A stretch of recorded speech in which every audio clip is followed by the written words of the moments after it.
আসসালামু আলাইকুম।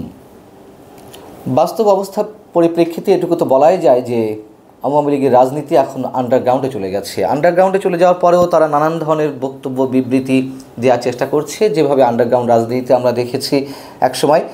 আর যেহেতু এখন টেকনোলজির যুগ, সেই যুগে তো অবশ্যই ফেসবুক, ইউটিউব তারা ব্যবহার করবে অজ্ঞাত স্থান থেকে, সেটাও স্বাভাবিক। এবং আওয়ামী লীগের কোনো কোনো শীর্ষ নেতা গোপন স্থানে থেকে দেশবাসীকে উজ্জীবিত করার জন্য অথবা দলীয় নেতাকর্মীদেরকে বিভিন্ন সময় মেসেজ দেওয়ার উদ্দেশ্যে নানান ধরনের বার্তা তারা পাঠাচ্ছে। এবং অডিও ফোনে কথা বলার পরে সেই অডিও আবার ইচ্ছাকৃতভাবে ফাঁস করে দেওয়া হচ্ছে নেতাকর্মীদেরকে উজ্জীবিত করার জন্য। এটি খোদ শেখ হাসিনার পক্ষ থেকেও করা হয়েছে। বৃহস্পতিবার আওয়ামী লীগের ভেরিফাইড ফেসবুক পেজে একটি দীর্ঘ স্ট্যাটাস দেওয়া হয়েছে প্রায় ১,৫০০ শব্দের। সেখানে বর্তমান সরকার কীভাবে বিচার বিভাগ, জনপ্রশাসন বিভাগ বা সচিবালয় সহ বিভিন্ন প্রতিষ্ঠান ধ্বংস করছে, কিভাবে হত্যাযজ্ঞ চালানো হচ্ছে, সংখ্যালঘুদের উপরে নির্যাতন যে কোনোভাবে থামছে না, সেই বিষয়ে উল্লেখ করা হয়েছে।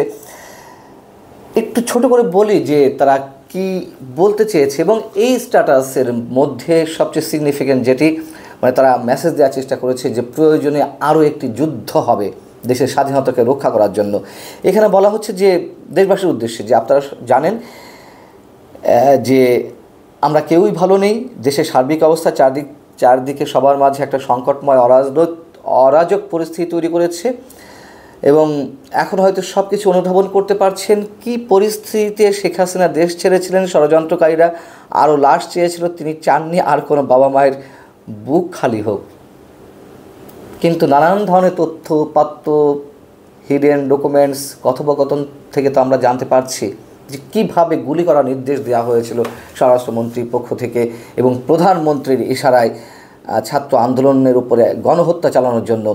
তো এইগুলো বলা হচ্ছে যেভাবে সেই স্টাইলটি একটু তুলে ধরে বলতে চাইছে যে তারা আসলে কী করতে চাইছে সে বিষয়ে আমি পরে বলছি। তারা বলছে, বা আওয়ামী লীগের ফেসবুক স্ট্যাটাসে যেটি বলা হচ্ছে, দেশরত্ন শেখ হাসিনা ও আমাদের সরকার তাদের সব দাবি মেনে নিয়েছিল। ছাত্র আন্দোলনের যার নেতৃত্ব ছিলেন তাদের কথা বলা হচ্ছে, ইত্যাদি ইত্যাদি অনেক কথা এখানে বলা হয়েছে। যে 7.62 রাইফেল ব্যবহার করা হয়েছে, যেটি সেনাবাহিনীর কাছেও নেই, এই ধরনের কথা এখানে বলা হচ্ছে। এবং কীভাবে মসজিদ, মন্দির, গির্জা, বৌদ্ধ মঠে হামলা ও ভাঙচুর চালানো হয়েছে, কত নিষ্ঠুরভাবে পুলিশ, সাংবাদিক হত্যা ও মসজিদের ইমাম, মুয়াজ্জিন, শিক্ষক, সাংস্কৃতিক কর্মীদের লাঞ্ছিত করা হয়েছে। একটা পর্যায়ে বলা হচ্ছে যে সংসদ ভবন ভাঙচুর করা হয়েছে, লুটপাট করা হয়েছে। হ্যাঁ, দেখেছি একটা অভ্যুত্থান যখন সফলতার দিকে যায় বা সফল গণ অভ্যুত্থানের পরে নানান ধরনের অরাজক পরিস্থিতি, বিভিন্ন স্বার্থান্বেষী মহলের পক্ষ থেকে অনেক ধরনের কাজ বা সংগঠিত হয়, যেগুলো হচ্ছে সেগুলো আমরা সাপোর্ট করছি না। কিন্তু সেগুলোকে এখন পুঁজি করে, ক্যাশ করে আওয়ামী লীগ মানুষকে যেভাবে ভুলভাল বোঝানোর চেষ্টা করছে, এই জায়গাগুলোতে আমাদেরকে বিস্মিত হতে হয়। এখানে বলা হচ্ছে যে পুলিশ বাহিনীর সদস্যদেরকে নির্বিচারে হত্যা করা হয়েছে, থানা কতগুলো আক্রমণ করা হয়েছে। মাঝামাঝি এসে বলা হচ্ছে যুক্তরাষ্ট্রের নিউ ইয়র্কে ক্লিন্টন ফাউন্ডেশনের একটি অনুষ্ঠানে এই অবৈধ সরকারের প্রধান উপদেষ্টা ডক্টর ইউনূস বলেছিলেন, এই আন্দোলন একদিনে সৃষ্টি হয়নি, এর পিছনে দীর্ঘ পরিকল্পনা ছিল এবং এর মাস্টারমাইন্ড হিসেবে একজনকে পরিচয় করিয়ে দিয়েছেন। এই কথা বলে আওয়ামী লীগ বোঝাতে চাইছে তাহলে এটি দীর্ঘদিনের একটি পরিকল্পনা, দীর্ঘদিনের আন্দোলন। এখানে মাস্টারমাইন্ড হিসেবে অনেককে উপস্থাপন করা হয়েছে, তাহলে তো খুব সূক্ষ্মভাবে এই পরিকল্পনাগুলো করা হয়েছে। হ্যাঁ, হতেই পারে, অস্বাভাবিক কিছু নয়। এগুলো তো বলা না বলার সমান কথা। দীর্ঘ 15 বছর যে দুঃশাসন, অত্যাচার, নির্যাতন, প্রতিটি প্রতিষ্ঠানকে ভেঙে ফেলা, তার বিরুদ্ধে তো মানুষের ক্ষোভ একটু একটু করে জমা হচ্ছিল এবং তার বিস্ফোরণটি ঘটেছে 5 আগস্ট। এটা তো নতুন করে কিছু বলার নাই। কিন্তু আওয়ামী লীগ যেভাবে এগুলোকে ফুলিয়ে ফাঁপিয়ে অন্যদিকে নেওয়ার চেষ্টা করছে, সেটি বড় মজার। এবং সেন্ট মার্টিন দ্বীপের উদ্দেশ্যে বলা হয়েছে যে আপনারা বুঝতে পারছেন কেন সেন্ট মার্টিন দ্বীপকে সংরক্ষিত করে কার্যত জনগণের যাতায়াতের জন্য নিষেধাজ্ঞা দেওয়া হয়েছে। একেবারে ফালতু একটা কথা বলা হয়েছে। দেশের বিশেষ একটা মৌসুমে সেন্ট মার্টিন যেতে হলে রেজিস্ট্রেশন করতে হয়, যাতে নিয়ন্ত্রিত অবস্থায় সেখানে লোকজন প্রবেশ করতে পারে।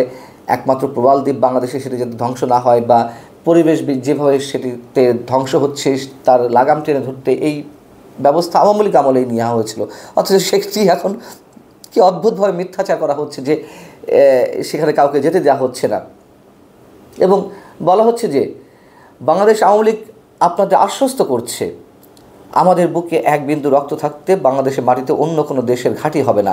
এই দেশ 30 লাখ শহীদের রক্ত ও 2.5 লাখ মা বোনের সম্ভ্রমের বিনিময়ে কেনা।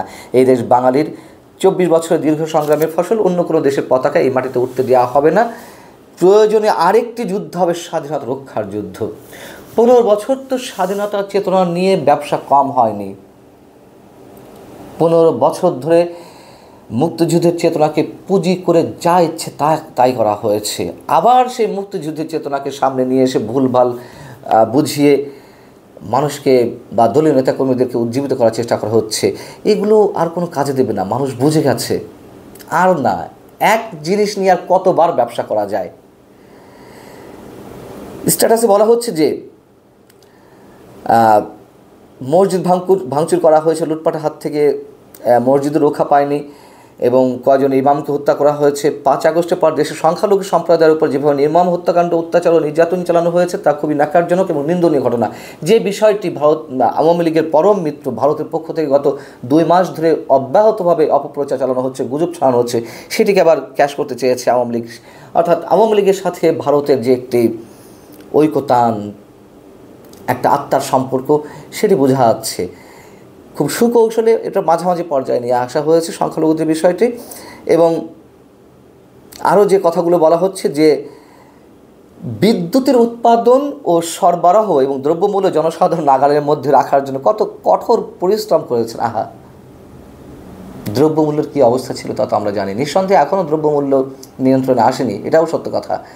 কিন্তু মানুষের জীবন হতে নাভিশ্বাস উঠে গিয়েছিল। আর এই সরকার 2 মাস এসে কোনটাকে সামলে কোনটাকে রাখবে সেটিও একটি প্রশ্ন। এবং যতই প্রশ্ন থাক, মানুষ তো এই বিষয়টির প্রতিবাদ এখনও জানাচ্ছে যে সরকার দ্রব্যমূল্য নিয়ন্ত্রণে আনতে পারেনি। কিন্তু আওয়ামী লীগ তো কথিত গণতান্ত্রিক শক্তি, কথিত গণতান্ত্রিক সরকার ছিল, তারা কেন পারেনি বছরের পর বছর, যে 2 বছর 3 বছর টানা মূল্যস্ফীতির যে ভয়ঙ্কর অবস্থা মানুষের জীবনে নাভিশ্বাস তুলেছিল, সেটির কেন লাগাম টানতে পারেনি?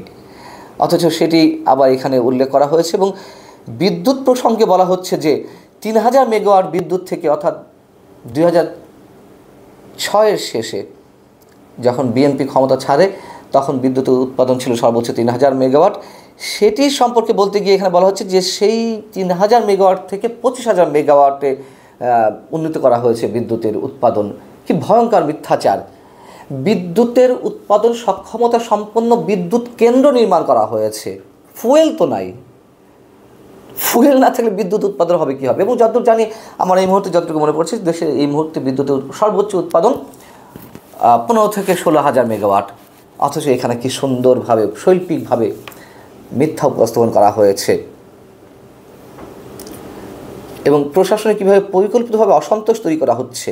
ন্যায্য দাবি নিয়ে আন্দোলন করে কতজন আনসারকে হত্যা করা হয়েছে তা কোনো মিডিয়া প্রকাশ করতে সাহস পাচ্ছে না। আরও ভয়ঙ্কর ইন্টারেস্টিং একটি বিষয়, প্রশাসনে বিশৃঙ্খলা সৃষ্টি করা হবে কী জন্য? বর্তমান সরকার সেটি চাইবে? তাহলে কারা করছে এটি? এবং আনসার সদস্যদের যে কথিত বিদ্রোহ আমরা দেখেছিলাম, সেটি দমানো হয়েছে খুব কৌশলে হোক বা যেভাবে হোক। ছাত্ররা তাদের মুখোমুখি হয়েছিল, এই কথা আমরা জানি, যেটি অবশ্যই ঠিক হয়নি, এই মন্তব্য আমরা করেছি। কিন্তু আনসার হত্যা করা হয়েছে, এই তথ্য আওয়ামী লীগ পেল কোত্থেকে? এগুলো বলে আওয়ামী লীগের লাভ কতটা হবে? এই প্রশ্ন কি তারা নিজেদেরকে করছে? মানুষকে অবদমিত করে রাখা হয়েছিল, মানুষকে বোকা বানিয়ে রাখা হয়েছিল, কিন্তু দেশের মানুষ কি সত্যিই বোকা? এটা আওয়ামী লীগের বুঝতে আর কতদিন সময় লাগবে? আল্লাহ হাফেজ, ভালো থাকুন সবাই।